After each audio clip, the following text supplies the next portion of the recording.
আজকে আমাদের ক্লাসের বিষয় হচ্ছে কর্মধারয় সমাস। কর্মধারয়ের দ্বিতীয় পর্ব।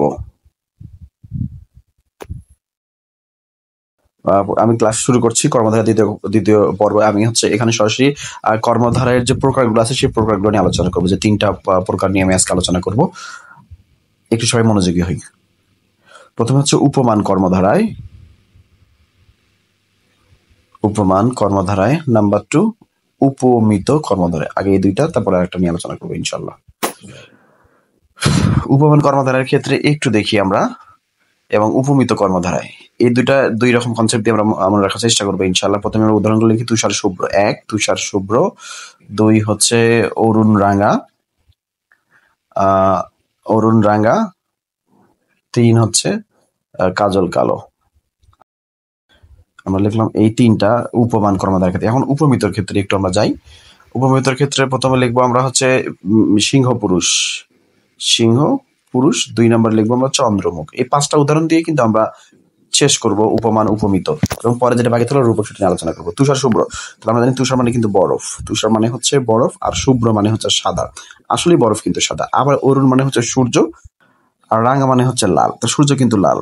আচ্ছা, কাজল আমরা জানি এটা মেয়েরা পরে, এটা আমরা জানি যে কাজল আসলে কালি হয়। তারপরে আমরা বলতে পারি তুষার শুভ্র, তুষার হচ্ছে সাদা, আর তুষার শুভ্র, তুষার সাদা। আসলে তুষার কিন্তু দেখতে সাদা, তুষার কিন্তু দেখতে সাদা, মানে এই গুণটার মধ্যে বিদ্যমান, মানে সত্য উদাহরণ আর কি। আচ্ছা, এরপরে দেখি অরুণ মানে হচ্ছে সূর্য। আসলে সূর্য কিন্তু রাঙা, সূর্য কিন্তু মানে লাল। কাজল কালো, আসলে কাজল কিন্তু কালো। মানে ওই গুণগুলো যদি ওর মধ্যে বিদ্যমান থাকে তাহলে সেটাকে আমরা বলবো উপমান কর্মধারয় সমাস। মানে সত্য উদাহরণ হবে, যা আছে গুণ ওটাই, এর বাহিরে কোনো কিছু কল্পনা করা লাগবে না, যা আছে তাই। তুষার সাদা হবে, অরুণ রাঙাই হবে, কাজল কালোই হবে। তার মানে ওই গুণগুলো ওর মধ্যে বিদ্যমান, মানে সত্য উদাহরণ। যদি সত্য উদাহরণ হয় তাহলেই সেটা উপমান কর্মধারায়। যদি সত্য উদাহরণ হয় তাহলেই সেটা উপমান কর্মধারায়। আশা করি সবাই বুঝতে পারছো। এটা কিন্তু সহজ একটা কনসেপ্ট। এরপরে আমরা দেখবো উপমিত কর্মধারায়। সিংহ পুরুষ, আচ্ছা একটা, আবার চন্দ্রমুখ। আচ্ছা, মুখ কখনো একটা মেয়ে যদি সুন্দর হয় তাহলে সেই মুখ কি কখনো চাঁদ হতে পারে? চাঁদের মতো হতে পারে না, কখনো হতে পারে না, আমরা এমনিতেই বলি। এরপরে দেখি সিংহ পুরুষ। আচ্ছা, একটা পুরুষ যদি শক্তিশালী হয়, মানে আমাদের ক্লাসে ওই কি বলা হয়, তুরাগ যে মানে মোটা সোটা, তাহলে সে কি সিংহ হবে? কখনোই সম্ভব নয়।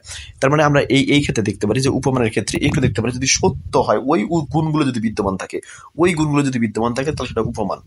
আর যদি ওই গুণগুলো বিদ্যমান না থাকে, অন্য কিছু থাকে, সেটা হচ্ছে উপমিত। একটু আমরা দেখি, এটা হবে সত্য। এই উদাহরণগুলো মানে উপমান কর্মধারায় হবে সত্য, আর উপমিত কর্মধারায় হবে মিথ্যা। মিথ্যা বলতে ওই গুণগুলোর মধ্যে থাকবে না, মিথ্যা কল্পনা করে নেওয়া হবে, তাহলে সেটা হয়ে যাবে উপমিত কর্মধারায়। এখন আমরা উপমানে দেখি।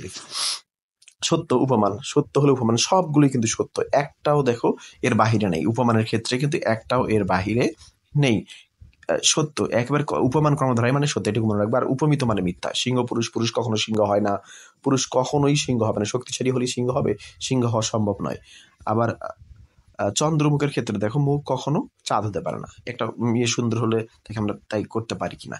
এখন প্রশ্ন হচ্ছে দুটার মধ্যেই, ব্যাসবাক্যের মধ্যে ন্যায় কথাটা ব্যবহার হবে। এটার মধ্যেও ন্যায়, ওটার মধ্যেও ন্যায়। কর্মধারায় উপমান উপমিতর মধ্যেও ন্যায় হবে, উপমানের মধ্যেও ন্যায়, উপমিতর মধ্যেও ন্যায়। এখন কোন ন্যায়টা কোথায় ব্যবহার হবে এটা আমাদের জানা দরকার। একটু উদাহরণ দেখি আমরা, 2টা উদাহরণ দিয়ে ক্লিয়ার করব। তুষার শুভ্র, আচ্ছা এটা কিন্তু সত্য উদাহরণ। এটা কি সত্য উদাহরণ? তুষার শুভ্র, ওই গুণটা ওর মধ্যে বিদ্যমান, আমরা জানি এটা সত্য উদাহরণ, এবং এটা উপমান কর্মধারায়। উপমান কর্মধারায় হলে ন্যায় কথাটা কোথায় ব্যবহার হবে এটা আমাদের জানা দরকার। আমরা একটু দেখি, তুষারের ন্যায় শুভ্র, এটা কিন্তু ক্লিয়ার। আচ্ছা, এরপরেরটা আমরা দেখি। আচ্ছা, চন্দ্রমুখ, এটা কিন্তু মিথ্যা উদাহরণ, তার মানে এটা হচ্ছে উপমিত কর্মধারায়। এটা মিথ্যা উদাহরণ, এটা উপমিত কর্মধারায়। তাহলে চন্দ্রমুখের ক্ষেত্রে আমরা বলতে পারি মুখ চন্দ্রের ন্যায়। এখানে ন্যায় কথাটা শেষে ব্যবহার হবে। আর একটা বিষয় কিন্তু, সত্য কখনো উল্টে না, মিথ্যা কিন্তু উল্টে যায়। সত্য কখনো আমরা কি এখানে উল্টাতে পারছি?